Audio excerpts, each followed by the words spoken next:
दिने सुदामा श्रीकृष्ण को पचारि प्रभु संपर्क क्या कहुए।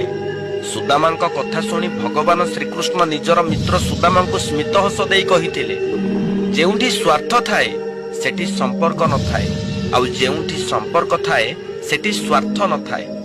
अर्थात बिना स्वार्थ रे बंधा जाइथिबा डोरी को संपर्क कहुए। जेउठी राग हिंसा काम क्रोध लोभ मोह माया एसबु देखा मिली न थाए। धन हेबा परे जो मनीष संपर्क भूली जाए से माने केबे भी शांति रे रही पारंती नहीं। किए जाने आजिर जीवनर मूल्य कालीर मशाणी रे थिबो। आजिर धनी कालीर भिकारी हेबा पाई बेसी समय लागिबनी। कालीर भिकारी आजिर धनी हेबा पाई बेसी समय भी लागिबनी। ए जीवन रे छंद कपट करिकी केते दिन आमे बंचिबा।